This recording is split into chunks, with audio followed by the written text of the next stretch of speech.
Jonas Crow, vous connaissez, un homme charmant, vraiment. Son proverbe favori, n'épargne pas aujourd'hui celui qui voudra encore te buter demain. C'est un poète, Jonas. En plus, il aime les animaux. La preuve, son seul ami, c'est un vautour. C'est aussi un homme attentif aux autres, particulièrement quand il faut les aider à accomplir leur dernier voyage. Normal, il est croque-mort. Pourtant, allez savoir pourquoi. Les gens ne l'aiment pas. Il y en a même qui le soupçonnent de dissimuler un passé criminel. Que c'est triste autant de médisance. Mais croyez-moi, un bon chrétien adepte du commandement qui sème la tempête, récolte du plomb, ne peut pas foncièrement être mauvais.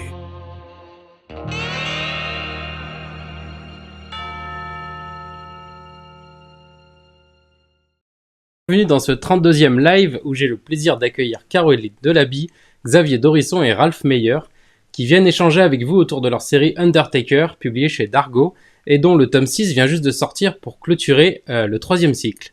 Bienvenue à tous les trois. Merci, bonjour. Bonjour à tous. Alors, on va parler de cette série ensemble pendant 1 heure. Vous pourrez leur poser toutes vos questions car c'est un live interactif. Donc posez-les dans les commentaires et ils s'afficheront à l'écran pour que les invités puissent vous répondre directement. Si vous n'êtes pas encore un proche de Jonas Crow, je vais vous dire quelques mots pour introduire la série. Undertaker, c'est un western qui s'attache à un personnage de croque-mort itinérant qui cache un passé de soldat. On en dira peut-être un peu plus après. Il va croiser la route de Rose et Madame Lynn, 2 femmes qui tentent de survivre dans ce Far West où la mort est partout, où la mort est souvent synonyme de problème, et ce trio improvisé va endurer ce que l'Ouest américain a de pire. La série se découpe en cycles de 2 volumes, le cycle du Mangeur d'Or pour les 1 et 2, qui introduisent les personnages et l'univers, le cycle des ombres pour le 3 et 4 qui s'attaque au passé de Jonas, et le nouveau cycle avec les 4 et 5 où il est question d'Indiens et d'un Apache blanc. Et c'est ce tome 6 qui vient d'arriver sur les tables des librairies. Commençons par le commencement. Vous avez déjà travaillé tous les 3 sur les volumes d'Asgard, les 2 volumes d'Asgard. Vous avez également publié La Mangouste, un spin-off de la série 13, et maintenant Undertaker. Alors, quelle est l'origine de cette nouvelle série ? Alors, le point de départ était, disons, une envie de faire du western qui était là qui était latente depuis très très très, très longtemps. Mais c'était aussi un genre que je m'étais refusé, que je m'étais interdit parce que voilà, avec la filiation graphique qui était un peu évidente avec Jean Giraud, dessinateur de Blueberry, c'était un peu compliqué pour moi. Et il s'avère qu'à un moment, voilà, il y a un déclic qui s'est fait et il y avait une envie d'avoir un croque-mort comme personnage principal. Alors j'en ai parlé à Xavier qui était plutôt enthousiaste sur l'idée. Mais qui par contre après a eu pas mal de boulot pour passer le cap de l'idée sympa jusqu'à un concept solide pour la création d'une série. Voilà. Et du coup, toi Xavier, tu avais déjà fait du western avec West. Est-ce que c'est un genre que tu aimes particulièrement ? Alors, en fait, j'avais fait une série qui s'appelle effectivement West, et comme son nom ne l'indique pas, mais qui n'était pas exactement du western. C'est-à-dire que West, c'était une série qui se passait en 1900 pour le premier cycle, en 1900-1901, et qui racontait en fait des enquêtes d'un groupe de gens au service du président américain dans un univers qui était celui du western tardif, c'est-à-dire le western 1900, 1902, 1903. Mais c'était pas, comment dire, en termes de structure narrative, en termes d'histoire typique, si tu veux, vraiment du western. Et donc, de ce point de vue-là, Undertaker est vraiment ma première et unique, pour l'instant, série western. Et est-ce que j'aime le genre ? Oui, énormément. J'aime pas toutes les époques, tous les films, hein, mais c'est globalement, si une histoire se présente et on me dit c'est un western, je vais arriver avec un a priori positif. Voilà. Alors on pourra revenir peut-être sur les raisons pour lesquelles j'aime ce genre, mais en fait d'abord la première chose que j'aimais moi c'était travailler avec Ralph et Caroline. Ça j'aimais beaucoup, en dehors de notions amicales bien entendu, mais j'aimais beaucoup leur travail et leur travail était une motivation énorme pour aller affronter ce genre, pour des raisons différentes de Ralph, mais que je considérais aussi comme un genre très difficile. Et justement, Ralph, sur ta manière de travailler, est-ce que tu peux nous parler un petit peu de la manière dont tu as conçu les pages? Parce que je les montre un petit peu à l'écran. Là, il y a un découpage un petit peu atypique avec beaucoup de médaillons, de cases insérées dans le gaufrier, des pleines pages. Ça change aussi de la BD franco-belge habituelle. Comment tu as bossé sur cette série particulièrement?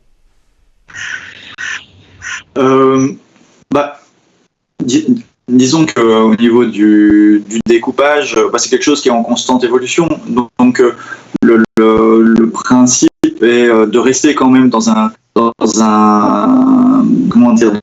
cadre connu qui est quand même très classique. Alors après, c'est vrai qu'il y a les inserts de cases qui en fait me permettent de placer des informations et qui en même temps ne vont pas perturber le rythme de la séquence.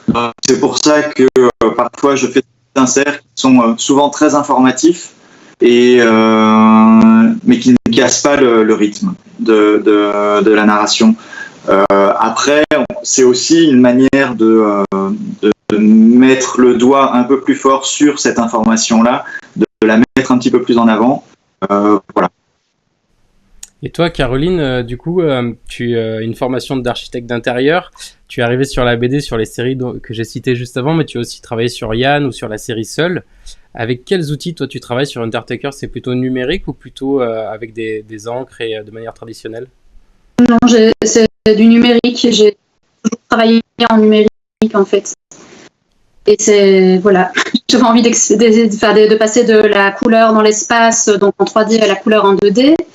Et le moyen le plus rapide de le faire, c'était en numérique. Et puis voilà, en vivant avec un auteur de BD, c'était juste parfait. Ça a titillé ma curiosité. Je me suis lancée et puis j'étais contente. On a continué. Du coup, j'essaie de pas trop faire de spoiler, mais c'est un western où il y a beaucoup de morts autour de ce personnage de croque-mort, justement. Du coup, mais il y a aussi beaucoup d'humour. Comment vous avez construit le personnage de Jonas qui est... mais aussi, il n'y a pas que lui, parce qu'il y a Madame Lynn et le Dr. Quint qui ont beaucoup d'humour aussi. Comment vous avez construit l'univers? Vous êtes parti d'abord du personnage de Jonas, Xavier? Oui, en fait, c'est un aller-retour permanent dans la construction des personnages entre leur apparence et leur réalité. Moi, en fait, mon travail est de déterminer ce qu'il y a au plus profond d'eux-mêmes, leurs traumas, leurs peurs, leurs qualités, leurs défauts, mais ce qui fait leur vérité. Ça, c'est mon travail. Et ensuite, mon deuxième travail, c'est de déterminer toutes les couches qui vont cacher la vérité. Et la couche ultime qui va cacher la vérité de ces personnages, c'est bien sûr son look, son apparence. Et ça, c'est Ralph et Caroline qui la font. On en discute.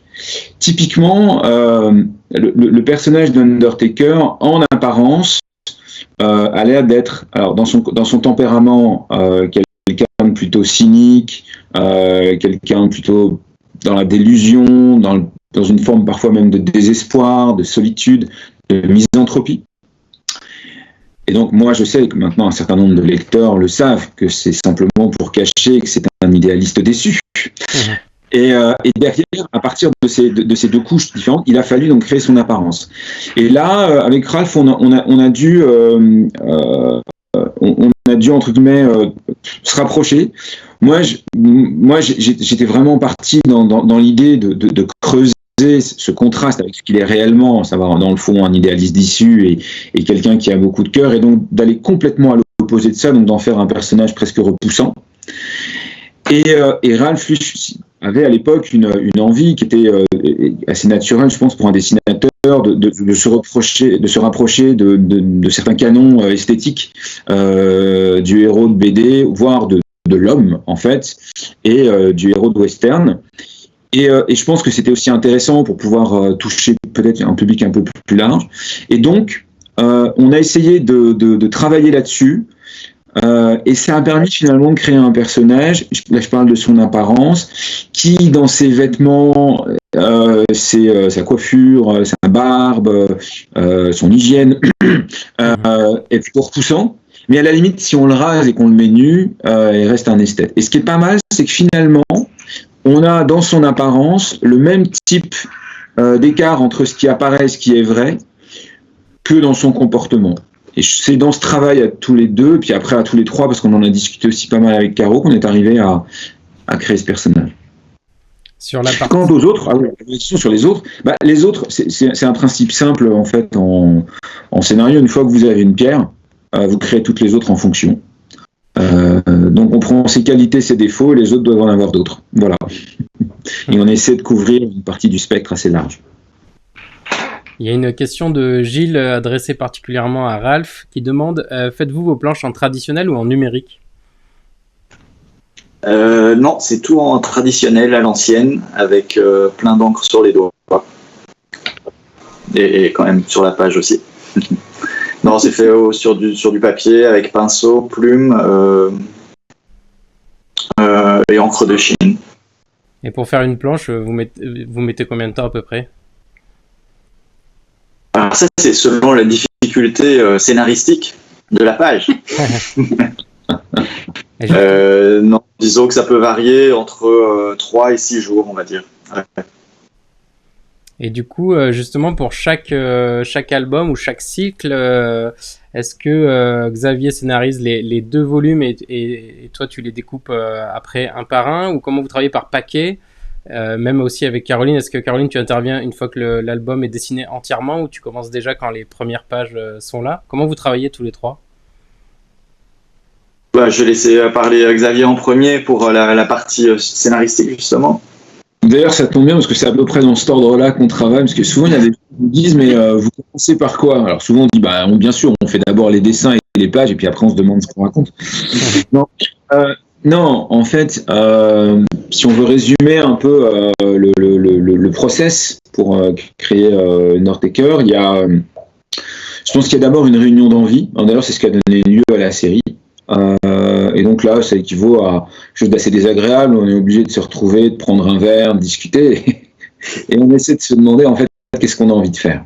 Qu'est-ce qu'on a envie de faire, qu'est-ce qu'on a envie de voir, qu'est-ce qu'on a envie de dire, qu'est-ce qui nous tient à cœur, les décors, les ambiances bien sûr, les lieux, où est-ce qu'on veut emmener notre personnage, donc on en parle, dans le fond, quels sont les thèmes sur le moment qui nous touchent. Donc on en discute et en général, c'est en tous les trois, et puis ensuite moi j'essaye de dégager une synthèse de ça qui se traduise en termes de scénario, en termes d'intrigue. À partir de là, on voit ensemble si sujet, je définis donc un sujet. Un sujet, c'est qui, veut quoi, pourquoi, qu'est-ce qui en empêche, quels vont être les ennemis, où ça va se dérouler. Et si on est d'accord là-dessus, je pars sur un synopsis, donc déjà une histoire posée. Enfin, je pars sur ma documentation, bref, tout le processus d'écriture. Et là, j'essaie d'arriver jusqu'à vaguement un rough de séquencier. Et là, on se retrouve à nouveau, alors ces derniers temps sur Skype, mais parfois en vrai quand on peut, et je leur raconte toute l'histoire dans chaque scène, en fait, ce qui se passe de façon plus ou moins précise, et puis Ralph, Caro, parfois aussi notre éditeur, intervient en disant « Ah, ça c'est bien, ah, ça non, mais pourquoi, mais comment il a eu ça, mais est-ce que plutôt il devrait pas… » Bref, c'est une réunion très brainstorm, mais sur la base de quelque chose de déjà posé. Là, à partir de là, je fais un séquencier plus précis, que je leur ressoumets. Parce que c'est important qu'on partage ça et que l'énergie soit commune dans tout le process. C'est pour ça qu'il y a toute cette collaboration. Et puis ensuite, quand on est tous d'accord, je fais ce qu'on appelle une continuité dialoguée, c'est-à-dire chaque page se présente sous forme d'un découpage en cases, 1, 2, 3, 4, 5, 6, 7, 8, dans laquelle je décris ce qui se passe dans chaque case, et puis les dialogues. Et à partir de là, alors ça, au départ, le séquencier et le synopsis sont globalement faits pour les 2 tomes du cycle, mais le découpage dialogué, lui, il est fait que pour un tome. J'aime bien me laisser aussi un peu de… C'est important de voir un album fini pour se dire, tiens, j'avais pensé à plein de choses, mais maintenant que je le vois fini, ça me donne des tas d'idées et je modifie le 2. Bon. Mais qui est déjà prévu, j'ai la fin, ça c'est fondamental. Et là, je transmets le document à Ralph et Caro, comme là, je leur transmets la parole. Oui. À partir de ce moment-là, moi, je commence le storyboard. C'est un découpage qui est quand même relativement précis de chaque page, chaque séquence. Il s'avère qu'auparavant, je faisais le découpage par séquence et que maintenant, je le fais pour au moins une moitié de l'album, voire l'album complet, qui est très intéressant pour bien sentir en fait le rythme aussi du récit et de voir si dans le découpage, s'il n'y a pas des redites, des choses qui se répètent et qui peuvent casser un peu un rythme, quoi. Donc voilà, et à partir du moment où j'ai ça, je le montre à mes collègues et puis j'attaque les pages. Et voilà. Et les couleurs, en général, on commence à y réfléchir vraiment au tout début. Quand on parle de nos envies, tout ça, évidemment, le cadre et l'ambiance se déterminent assez tôt. Donc voilà, à partir de là, Ralph recherche pas mal de documentation. Xavier nous envoie souvent aussi des photos, des idées de films et tout ça qui peuvent nous inspirer aussi bien pour l'histoire, mais que aussi pour l'ambiance et les couleurs. Et puis moi, j'attaque, dès que je reçois les premiers scans, j'attaque là-dessus. En général, je fais aussi des recherches avant. Et puis on se cale avec Ralph sur, en général, quelques cases par page qui me servent à ce moment-là à partir vraiment de références. Et puis après, c'est parti. Oui. Et puis Ralph revient, quand moi j'ai fini, il revient alors vraiment refaire les retouches pour que la page soit vraiment telle qu'il l'a en tête, en fait. Mm-hmm. Oui, c'est plus souvent un travail de lumière et de volume sur les personnages qui sont... voilà. Et justement, ça, sur les lumières et les volumes, comment vous travaillez, surtout toi, Caroline, puisque Ralph utilise beaucoup les ombres et les aplats dans son ancrage, c'est déjà assez présent. Comment vous bossez ça, justement ? Il y a eu un gros changement sur ce tome-ci, en fait, parce qu'avec son travail au pinceau sec, il y a beaucoup plus, effectivement, de travail d'ombrage et ce genre de choses. Donc, moi, j'ai dû simplifier très fort la mise en couleur, parce que si j'avais travaillé sur ce dernier album comme sur le précédent, où il y a beaucoup plus de travail de matière qui intervient, ça aurait été complètement indigeste. Donc, sur le dernier album, il a fallu vraiment très très fort simplifier, avoir des gammes aussi plus percutantes, j'ai envie de dire, pour vraiment bien mettre les choses en valeur. Et évidemment, sur les précédents albums, il y avait plus de travail de lumière et de volume qui était fait à la couleur. Ici beaucoup moins, mais moi j'aime autant, en fait. Je préfère, c'est ce que je préfère, c'est vraiment mettre des gammes efficaces en place. Et voilà. Donc moi je préfère vraiment faire les couleurs comme sur le dernier album que sur le précédent, même si je m'y amusais fort bien, hein, mais voilà. Et sinon, je suis évidemment tributaire du travail de Xavier, très fort. Je peux pas faire des couleurs de plein jour si c'est la nuit. Je dois tenir compte du moment de la journée, des saisons, de ce qui se passe, évidemment de l'action. Donc la coloriste, elle est vraiment au service du récit, comme l'est le dessinateur. Et Merci. On a une question de Audrey qui demande du coup, le tome 7, ça avance bien. Alors, le tome 6 vient de sortir, donc fin août. Mais est-ce que vous bossez déjà sur la suite ? Alors, le tome 7, déjà, il est écrit. C'est une bonne chose. On a donc fait l'intrigue du 7 et du 8. Et le tome 7, il est découpé, dialogué, rendu depuis, je sais pas, juillet, je crois, quelque chose comme ça. Juillet, j'ai un peu oublié. Et donc ouais, je crois. Après, je sais pas si là où on est Ralph dessus, mais en tout cas, voilà, on est dessus. Et puis même, non seulement le 7 et le 8 sont prêts.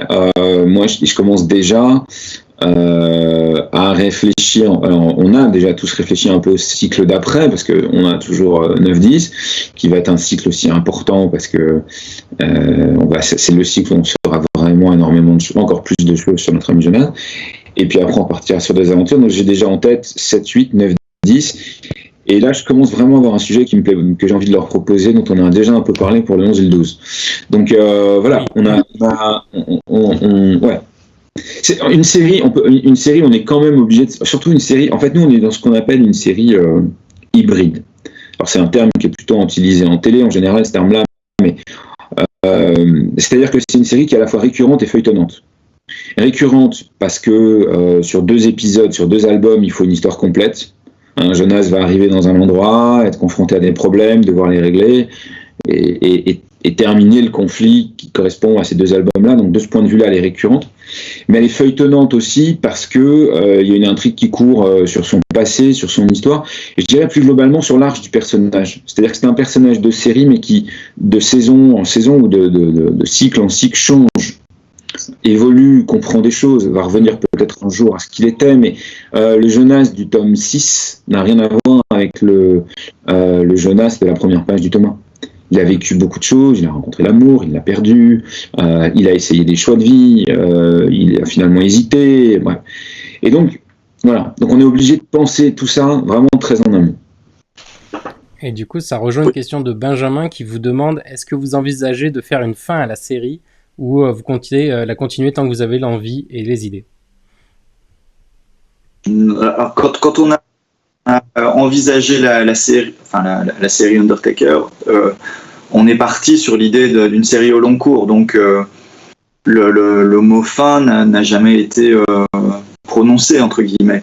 L'envie était de voir comment on pouvait faire évoluer ce personnage-là et comment nous on pouvait évoluer sur ce format de série longue qui a été un peu aussi le type de série qui nous ont fait rêver plus jeunes, quoi.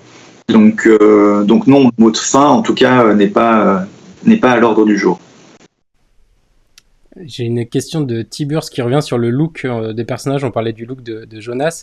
Est-ce que la barbe d'Undertaker est inspirée d'un auteur de bande dessinée? Et plus généralement, est-ce que les personnages sont inspirés de gens que tu connais? Non, alors le look de Jonas, ça a été d'abord un chemin qu'on a dû faire, comme l'a un petit peu expliqué tout à l'heure Xavier, un chemin qu'on a dû faire chacun l'un vers l'autre. C'est-à-dire qu'en effet, moi j'étais plutôt parti sur un personnage de beau gosse, on va dire, et Xavier vraiment sur l'autre partie du spectre. Et voilà, le côté barbe crasseuse avait... et les cheveux un peu dégueux, permettaient d'arriver à une zone médium comme ça qui convienne à tous, quoi. Donc voilà, et après pour les personnages, non, il n'y a pas de... en règle générale, je peux partir de l'idée par exemple, Hieronymus Quint, le médecin un peu, enfin génial et un peu tordu, lui, quand Xavier m'a parlé de caractère et comment on pouvait l'envisager visuellement, je sais que j'avais pensé directement à Bud Spencer. Après, je pense pas qu'il y ait une ressemblance à l'identique de Bud Spencer, mais c'était l'idée de quelqu'un qui dégage un truc quand même profondément sympathique et qui a un charisme naturel, quoi. Donc voilà. Donc en effet, pour certains personnages, ça peut servir, mais c'est pas systématique, quoi. Il y avait une question de Steve adressée à Caroline qui demande, est-ce que ça t'arrive de péter un câble quand ton conjoint te demande des corrections, vu que c'est lui l'auteur? Alors péter un câble, non. Après, oui, ça peut être... oui, ça peut arriver qu'on n'ait pas la même vision des choses. Après, ça peut parfois être positif parce que je vais faire les choses d'une façon tellement différente de celle que Ralph avait envisagée que ça lui ouvre parfois un petit peu l'horizon, on va dire, et du coup, il y a des choses qu'il va garder, même s'il les aurait pas faites comme ça, ou à contrario. Effectivement, ça passe pas du tout et il faut revoir le truc. Alors, je dirais pas péter les plombs, mais parfois, c'est pas facile, c'est vrai, parce qu'il a une vision tellement précise de la page achevée en couleur que parfois, oui, c'est un peu chaud. Je dois parfois un peu batailler pour imposer ma vision du truc, quoi. Mais bon, après des années comme ça de travailler ensemble, maintenant on arrive assez naturellement à un compromis qui nous satisfait tous les deux. Et puis moi j'ai quand même appris la mise en couleur avec lui, donc naturellement je pense que j'ai quand même tendance à aller dans la même direction de Ralph et à me mettre dans ses pantoufles, ce qui est assez confortable comme l'un comme pour l'autre. Il y a une question de Bat qui vous demande: prévoyez-vous de sortir une version grand format du tome 6? Et si oui, quand? Et merci pour le livret de storyboard, c'est une super idée. Alors oui, il y aura. Je pense que il fait mention à la version bibliophile grand format qui est prévue. Après, je ne sais pas quand elle va sortir, mais j'ai déjà reçu un mail de mon éditeur me demandant une couverture. Donc, a priori, ça va se faire dans quelques mois, quoi. C'est prévu. Est-ce que pour la série en général, que ce soit pour l'écriture ou pour le dessin, est-ce que vous utilisez beaucoup de documentation ou alors d'œuvres de fiction qui vous inspirent? Comment vous travaillez quand vous faites vos réunions, comme vous disiez au début, tous ensemble? De toute façon, moi je conçois pas, je pense que c'est un peu la même chose pour Ralph et Caro, on conçoit pas de travailler sans se documenter. C'est-à-dire, parce que vous savez, le problème il est simple, c'est si on se documente pas, quand on va parler d'un sujet, on va le connaître comme tout le monde, et donc on va dire la même chose que tout le monde, et ça c'est important, un nom en narration, ça s'appelle un cliché.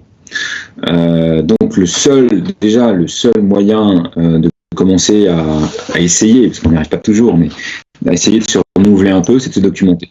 Ensuite, la documentation, c'est au-delà de cet enjeu-là, c'est-à-dire maîtriser un peu plus le sujet que son lecteur, c'est trouver des idées, c'est des mines d'or. Donc ça peut être une documentation géographique, ça peut être une documentation purement historique. Par exemple, sur le dernier cycle, moi j'ai pas mal travaillé sur non seulement la ville de Tucson, son histoire, mais aussi sur les populations apaches, leur histoire, leur façon de travailler, c'est presque en ethnologie. Et puis ensuite, il y a une documentation sur le genre en lui-même, parce qu'en fait, chaque cycle d'Undertaker fait appel à la fois à un genre western assez établi, ça peut être le western indien, le western avec menace externe, ou ou le western de révolte, pour parler des 3 premiers cycles, et le 4e cycle fait appel encore à un autre sous-genre du western, qui est quelque part le western politique.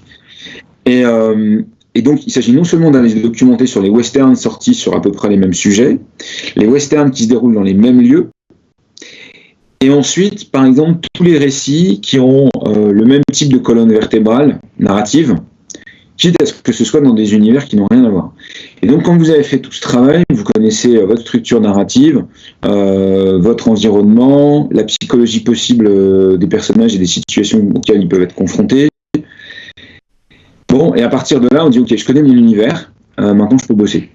Mais la documentation, c'est presque, moi en général, c'est un tiers de mon travail. C'est pas la plus désagréable d'ailleurs. Moi j'aime bien. Je suis vraiment d'accord avec Xavier. La documentation, c'est vraiment c'est la nourriture, quoi. Et c'est l'essence qui va faire fonctionner le moteur, quoi. C'est essentiel. Pour notre part, à Caro et moi, alors ça va plus se baser sur la documentation qui peut être cinématographique, bien sûr, mais aussi de la peinture, illustration, gravure, photo d'époque. En fait, tout à apprendre, quoi, à partir du moment où ça peut amener une idée pour le cycle. Et du coup, vous parliez de genre, on parle de western, de sous-genre du western, mais il y a aussi un petit côté polar, puisqu'on a un homme qui cache son passé, on a un tueur en série un peu jovial, mystérieux, on a un secret de famille qui met en danger tous les gens qui l'apprennent. J'ai l'impression aussi qu'il y a beaucoup de sous-intrigues très policières, en fait, dans Undertaker. Alors, non, oui et non, c'est-à-dire, il n'y a pas... si on prend l'intrigue policière, comme étant un genre où un personnage enquête sur un crime et cherche à découvrir la vérité, c'est pas vraiment notre structure. C'était plus, par exemple, celle de West. Mais là, on découvre la vérité du personnage. Et par exemple, dans le dernier cycle, on va savoir qui a tué l'Indien blanc, va effectivement être une révélation. Mais c'est pas forcément ce que cherchent nos héros. Le cœur du western de type Undertaker, c'est la confrontation de conviction. C'est-à-dire, par exemple, dans le premier cycle, c'est la confrontation entre la conviction de Joe Cusco, qui possédait une mine, que cet or lui appartient à lui seul, et qui donc il a le droit de mourir avec en mangeant son or, contre la conviction mineur, qui eux se disent, notre conviction à nous, c'est qu'on a bossé pour que cet or existe, et donc il n'y a aucune légitimité morale à ce que cet or soit enterré. Dans le deuxième cycle, c'est la conviction du docteur Quint, qui est que, et de pas mal de gens autour de lui d'ailleurs, qui est que puisqu'il sauve 9 patients sur 10 qui seraient morts sans lui, eh bien il a bien le droit de torturer et de tuer le 10e. C'est ce qu'on appelle la conviction utilitariste. Bon. Et puis la conviction de Jonas Crow qui considère que non. C'est pas parce qu'on fait les biens que l'on fait ne rachètent pas nos fautes. Et puis, dans le dernier cycle, il y a encore 2 convictions qui s'opposent. Alors là, c'est carrément 2 visions de la société. C'est la vision de la société Apache, libre, et libre dans ses mouvements, mais libre même contre le matérialisme, qui n'est pas attaché au bien. Et la proposition de Sid Beauchamp et Joséphine Barclay, qui est de vivre à Tucson, ville qui est les prémices du matérialisme américain. Bon. Et donc nous, notre western, c'est vraiment un western où s'opposent des convictions, et c'est très différent d'une enquête voilà, qui est pas sur ce type de structure, même si il y a des éléments polars dans Undertaker. Du coup, il y a une... J'en profite. Le 4e cycle, c'est aussi une position de conviction assez forte. Ok. Voilà. Il y a une question de Steve qui te demande, Xavier, est-ce qu'il t'arrive de temps en temps que Ralph te dise non, là tu vas trop loin? Est-ce qu'il y a des choses qui sont trop compliquées peut-être à dessiner ou à mettre en scène dans les premières versions? Alors oui et non. D'abord c'est Ralph et Caro, ils m'ont jamais dit, vous me contredisez hein, si vous les amis, mais ils m'ont jamais dit non c'est pas possible parce qu'à dessiner ça va être long et pénible. J'ai parfois vu, parce que je le sais en écrivant, leur regard quand je leur dis « Et là, le personnage enterre un cadavre devant 300 personnes. » Et là, je vois le dessinateur qui se fait « Oh non !» Mais je le sais, mais jamais j'ai eu de non par rapport à ça. Par contre, et ce qu'on a souvent, et c'est même hyper précieux pour moi, c'est ils lisent par exemple soit le séquencier, soit le scénario, d'ailleurs qu'on se lit ensemble, ils me disent « Ouais, mais là, en fait, non. Non, je pense qu'il réagirait pas comme ça, ou non, il tenterait peut-être autre chose, ou non, il argumenterait peut-être plutôt là-dessus. » Et à ce moment-là, je corrige. Ça, oui, ça arrive pas mal. C'est super. Moi, ça me va. Une question de Bat qui demande à Ralph si c'est difficile de dessiner les chevaux, particulièrement, donc comme dans un western, il y en a partout.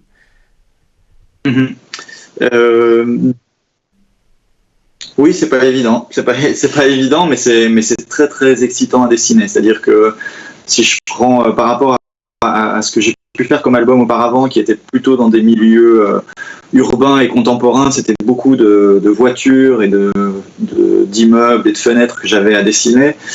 Et c'est beaucoup moins excitant que dessiner un cheval, quoi. Donc c'est pas mal de sueur, mais à la fin, je trouve ça beaucoup plus finalement valorisant aussi, hein, le fait de bien réussir un cheval que de bien réussir une voiture, quoi. Parce qu'une voiture, c'est un dessin, on peut transpirer aussi beaucoup à dessiner une voiture, mais c'est un dessin très technique. C'est vraiment une rigueur très technique qui fait qu'on ne peut pas se planter. Parce que un lecteur lambda qui n'est pas spécialement féru de dessin, si on se plante sur la voiture, il le dit directement. Il ne saura peut-être pas expliquer pourquoi, mais il verra que la voiture, elle est foireuse. Donc voilà, il y a cette rigueur mais qui au final n'est pas aussi valorisante que voilà, réussir plus ou moins un cheval. C'est voilà, le sentiment derrière est très très satisfaisant. Voilà. Et du coup, pour prolonger un peu la question, parce que dans la série, il y a beaucoup de décors, il y a beaucoup de paysages, ils ont une part très importante dans les planches. Est-ce que tu prépares les albums en faisant beaucoup de croquis, de recherches, que ce soit là pour les personnages, les animaux, les décors? Non, tout se met souvent en place au moment du storyboard. C'est-à-dire que le storyboard, le découpage est fait de manière assez précise, comme on peut le voir dans le carnet qui a été publié par Dargo. Ce qui fait que à partir du moment où le storyboard est bien en place comme ça, après les pages, je ne vais avoir que des problèmes parce que la narration elle sera en place.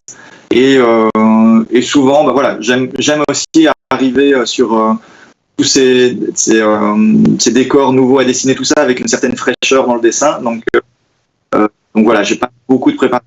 Par contre, sur les personnages secondaires, quand ils ont une importance quand même relativement importante, là, oui, je les travaille un petit peu en amont quand même, quoi.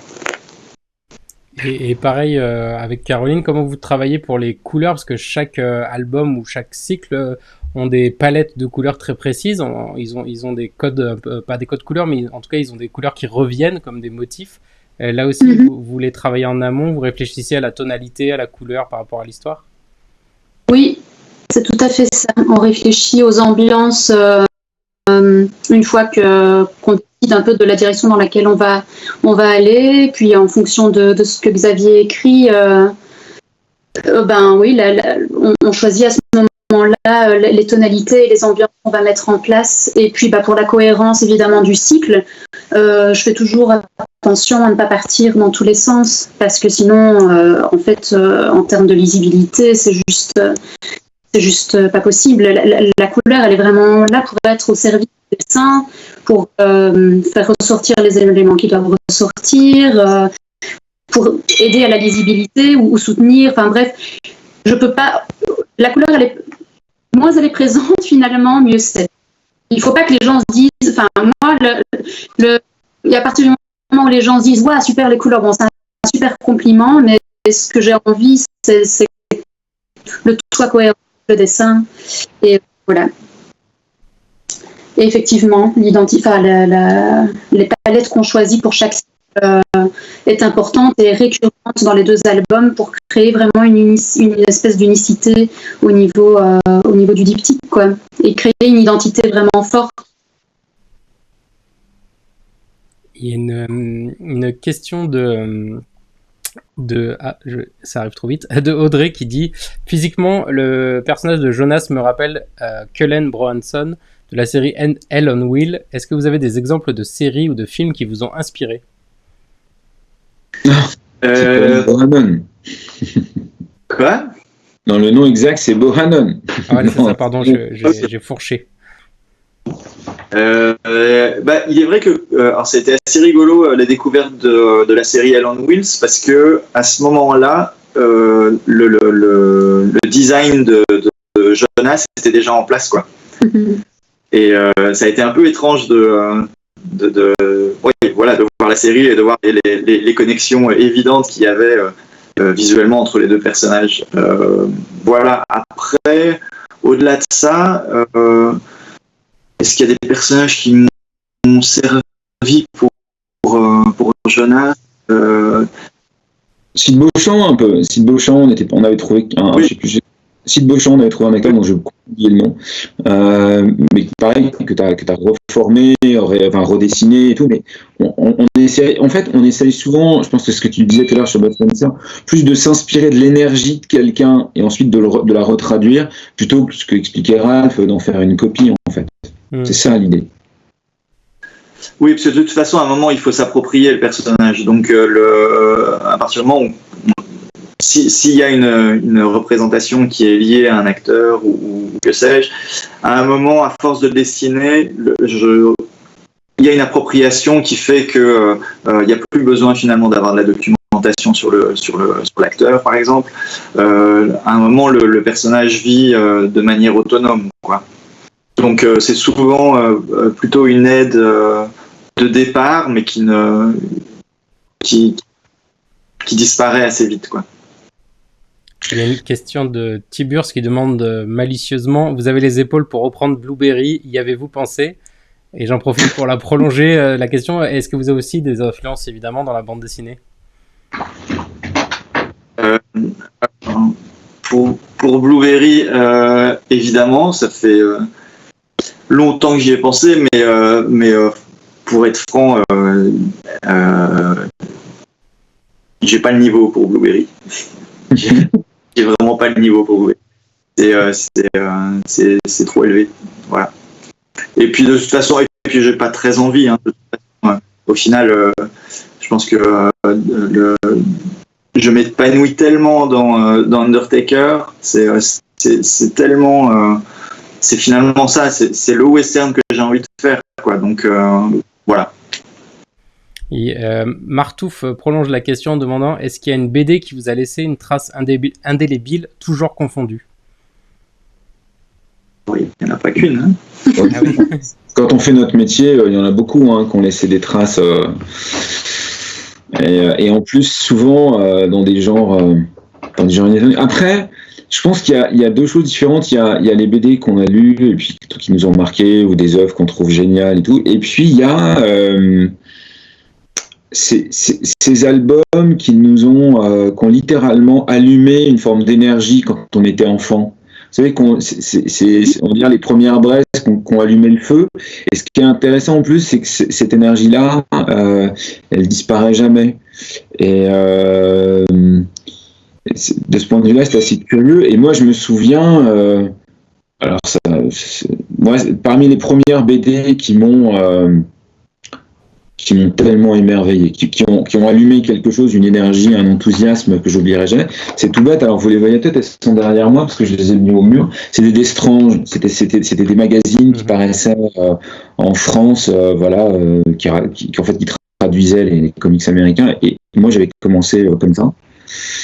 Et donc voilà, ils sont au mur derrière. Et puis après, il y a eu des BD franco-belges. Et moi, c'est vrai que les premiers grands. Alors, à part Astérix, bien sûr, et Tintin, parce que le reste, c'était partout. Moi, c'était les bandes dessinées de Jean Van Damme qui m'ont marqué quand j'avais 12-13 ans. Je n'oublierai jamais le premier tome de 13 et sa fin, qui m'avait ému. Les Torgal, le cycle de K. C'était une histoire, j'ai dit 10 fois, tellement je voyageais, en fait, tellement j'étais ému. Voilà. La quête de l'oiseau du temps, qui était aussi un des grands moments de ma jeunesse en bande dessinée. Voilà, enfin, on pourrait y en aurait énormément.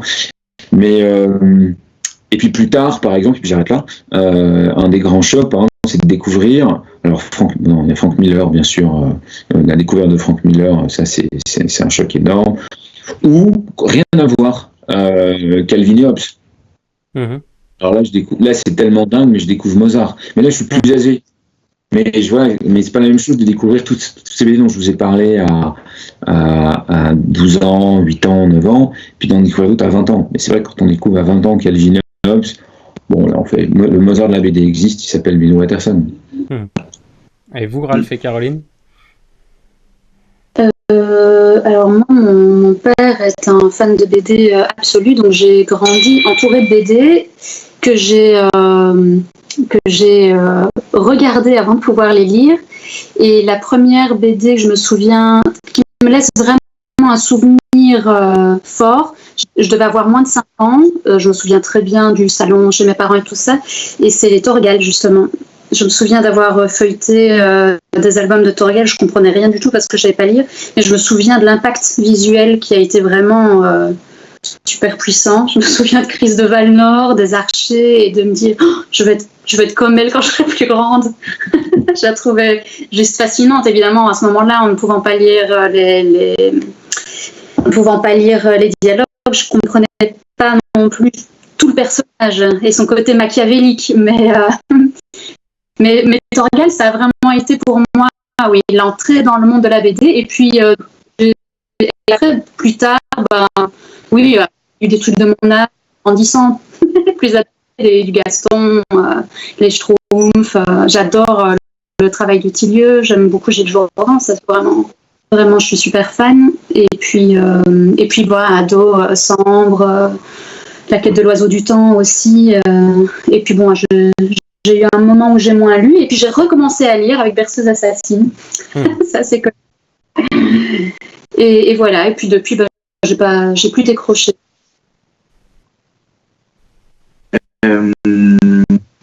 pour ma part, alors, tous les mêmes classiques que Xavier et Caro, Strange compris d'ailleurs. Et puis, mais j'ai le souvenir d'une bande dessinée qui m'a, en fait, où j'ai été conscient qu'il y avait moyen de raconter des histoires qui soient, je sais pas, qui est autre chose que seulement de l'aventure. Et c'était Cosette. C'était la série Jonathan que j'ai découvert très jeune et qui a été vraiment un choc émotionnel, quoi, très important. Et puis voilà. Et après, après, ce qui est intéressant, c'est le fait que finalement, il y a plein d'albums qui sont des références, mais qui n'ont pas une connexion directe avec le travail que, pour ma part, je fais. C'est-à-dire que je suis un fan ultime de Daniel Gossens, et je pense que ça va être difficile de trouver une influence de son travail dans le mien, mais c'est quelqu'un que j'estime énormément. Je pourrais citer Alberto Breccia aussi, qui est pour moi un maître énorme, et bien sûr Hugo Pratt et Corto Maltese qui ont laissé une trace aussi indélébile. Voilà, et après je vais m'arrêter, sinon on peut rester 2 heures. Quoi. Il y a une question pour Xavier qui demande comment tu fais pour passer d'un projet à l'autre, parce que tu as beaucoup effectivement de séries en cours. Eh bien, je les fais pas en même temps. C'est-à-dire, j'écris les projets les uns après les autres. Et en fait, ma discipline, c'est en gros de faire que j'ai au moins une moitié de ma journée qui n'est consacrée qu'à un seul projet en évolution, en écriture. Et tant que je ne l'ai pas terminé, cette part de ma journée ne bouge pas. Et chaque jour, j'essaie d'avancer ou de reculer, d'ailleurs, parfois, mais ce qui est une façon d'avancer dessus. Et je ne le lâche pas. Et là, je pense qu'après, suivant ce qui arrive, les promotions, maintenant par exemple, l'après-midi, éventuellement, je suis plutôt mes autres projets. Mais globalement, je passe jamais d'un projet à un autre. Pour une raison simple, ça m'est arrivé de faire, une époque, je faisais de la bande dessinée le matin, de la télé l'après-midi et du cinéma le soir. Bon, c'est n'importe quoi en fait. Et pour une raison simple, c'est que un scénario, c'est comme une équation à 12 inconnus, éventuellement d'ailleurs une triple équation. C'est très compliqué. Il faut avoir énormément de paramètres en tête. Et moi, j'ai un cerveau quand même limité, donc je peux pas faire 15 équations en même temps. Et surtout, je pense qu'on n'est pas bon en faisant 3 équations en même temps. Voilà. Donc, je fais les équations les unes après les autres, ce qui fait d'ailleurs que quand il y a une pause, des vacances ou quoi, et que l'équation n'est pas encore résolue, il y a un vrai temps pour se réapproprier tous les paramètres et les avoir en tête. Et c'est un peu compliqué. Il y a une question d'Alejandro pour Ralph qui demande pourquoi tu as décidé de changer d'outil de travail dans le nouvel album. Si je comprends bien, parce que c'est en espagnol la question, notamment un pinceau sec.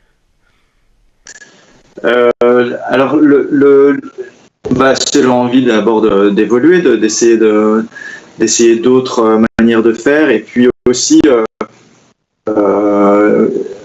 j'avoue que je commençais à avoir un sentiment un peu de fatigue d'avoir tout le temps cette référence à Jean Giraud, qui est logique, hein, mais à un moment, il y a aussi l'envie de pouvoir dévier un petit peu de ce chemin-là, de trouver un peu sa propre voie. Or, il s'avère que le pinceau sec, je pense que c'est l'unique technique que Jean Giraud n'a pas utilisée dans toute sa carrière.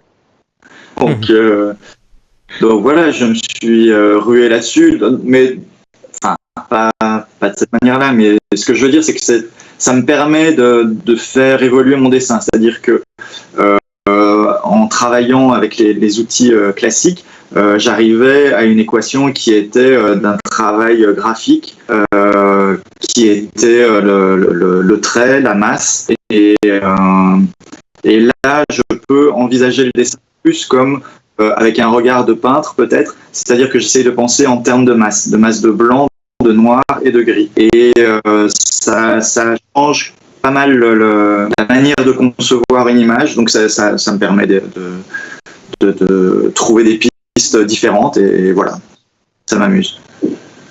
Et il y a une question aussi pour Caroline qui demande comment tu prends en charge les couleurs. Donc tu as un petit peu répondu tout à l'heure, mais est-ce que tu peux parler aussi des effets de matière, des effets de lumière? Parce que c'est une série où il y a beaucoup de chair, il y a beaucoup de... On voit le modelé des personnages. Comment tu as travaillé sur ça? Le modelé des personnages, c'est Ralph qui le fait, c'est pas moi, ça, c'est vraiment sa touche à lui.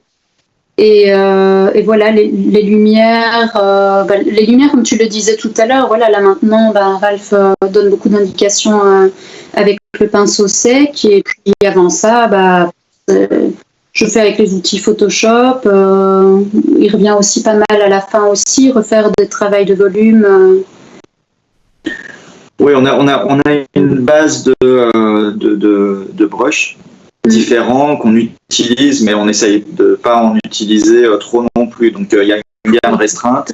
Moins possible en fait. Et avec ça, voilà, on peut travailler un peu toutes les séquences et tous les types de séquences. On essaye vraiment d'utiliser le moins d'effets possible de Photoshop parce que la profusion rend les choses lourdes et illisibles. Et Ralph, là en l'occurrence, le dernier album, il y a déjà beaucoup d'effets, donc moi je les ai carrément laissés tomber en fait. Et sur les précédents albums, c'est plus des effets de matière, les roches, les sols, la végétation et ce genre de choses, mais toujours de manière à ce que ce soit le plus discret possible, à ce que ça amène de la matière, mais pas où on se dise oh là là, quelle belle matière, quoi, de manière à ce que ça participe à l'ambiance, sans que ça soit visible. Et j'en profite pour faire le maître du temps. Ça fait déjà 51 minutes qu'on est ensemble. Donc si vous avez des questions, n'hésitez pas à les poser maintenant dans les commentaires pour aller vers les dernières questions. Et je voulais vous demander aussi, vous avez sorti 6 albums en 6 ans avec pour les 4 premiers des sorties très rapprochées pour le 1 et 2, pour le 3 et 4. C'est un rythme assez élevé en fait. Est-ce que vous allez continuer sur un rythme comme ça très fort? Alors là, non, a priori non. On va là par exemple le tome 7 est prévu pour 2023. Donc je pense qu'aujourd'hui on a fourni en effet des gros efforts au début de la série pour l'installer. Ça a très bien fonctionné et aujourd'hui on se trouve dans une situation qui est en fait une situation très confortable parce que on peut prendre le temps de faire les albums qu'on veut faire de la manière la plus optimale possible. Et ça, avoir ce temps-là, c'est un vrai luxe. Moi, je pense qu'on n'aurait pas pu continuer sur le même rythme et en faisant bien les choses. On se serait grillés tous les trois et on aurait baissé en qualité inévitablement. Et ça, c'est vraiment pas du tout ce dont on a envie.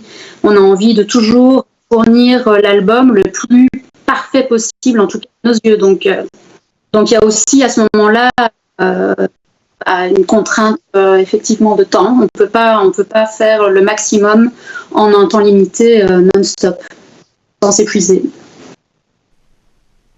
J'ai une question de Steve qui demande à Xavier, est-ce que Undertaker t'a donné envie de mettre tes fesses sur un cheval? Alors, ça m'est arrivé, et franchement, c'est fatigant. Ça fait bon. Non, mais en fait, moi, je fais partie de ces gens qui rêvent d'aventure, mais qui veulent pas en avoir en vrai.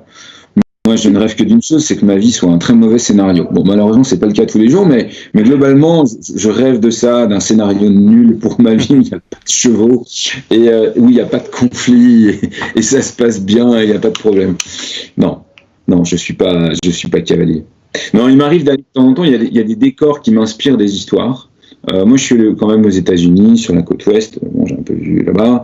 Il y a d'autres séries, par exemple, typiquement Aristophania, où je suis allé dans le sud, je suis allé en Corse. Voilà, j'ai vu cette atmosphère-là. Mais ça s'arrête là. Et par rapport tout à l'heure, tu parlais un peu aussi de grands thèmes.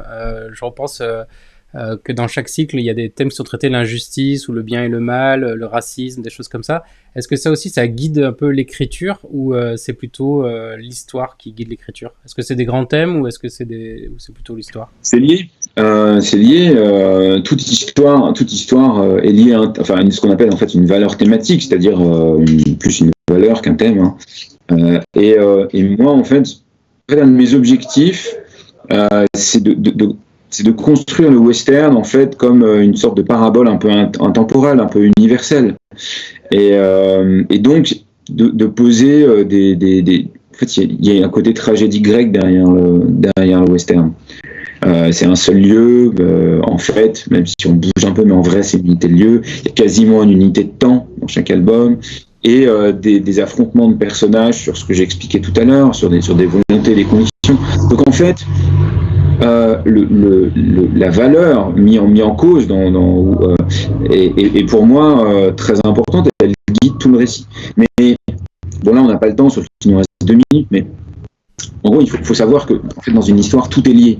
C'est-à-dire il n'y a pas d'un côté le thème et de l'autre l'histoire, d'un autre côté les personnages, de l'autre la structure, tout est lié. Dès que vous bougez une brique, les autres bougent. Et dans ces briques, dans ce Mikado quelque part, il y a évidemment les valeurs thématiques abordées. Et du coup, on est dans une question d'Audrey qui demande Mister Prairie, ce ne serait pas Jonas, trop facile. Donc ça, non. Recommencer, bien vu. Tu es bien curieuse, Audrey. Ouais, très curieuse, Audrey. Et je reviens aussi au 2e cycle avec l'ogre. J'ai trouvé que pour une série, bon, ça parle de croque-mort, évidemment, il y allait avoir la mort. Mais vous allez assez loin dans les personnages et les côtés parfois un petit peu glauques. Est-ce que ça c'est un jeu et ça va continuer, ou est-ce que c'était lié vraiment plutôt à l'intrigue pour bien mettre en place l'univers? Je crois pas que ni Ralph, ni Caro, ni moi ne cherchions une forme de gore ou de sadisme gratuit. En plus, aucun de nous trois n'aime ça en fait. Après, quand vous avez un type qui fait ce qu'il fait, comme Jérôme Quint, il y a un moment où il va vous faire froid dans le dos. Et s'il vous fait pas froid dans le dos, on a raté notre personnage. Mais entre le style et l'approche des lumières et de la couleur qui font qu'on n'est jamais dans quelque chose de réaliste crade, et le fait que le choix des plans et de ce qu'on raconte n'est pas non plus dans du gore, je pense qu'on arrive à faire j'espère qu'on arrive à faire un peu peur, à déranger, mais qu'on n'est pas dans le nauséeux. On n'est pas dans le glauque. Et c'est ce qu'on cherche. Et je pense que même si on peut aborder des choses assez dures, l'approche qu'on en a, quelque part, évite une trop grande violence. Alors on pourrait d'ailleurs même nous taxer de légèreté parfois en nous disant mais attendez, vous abordez des choses si graves, si dures.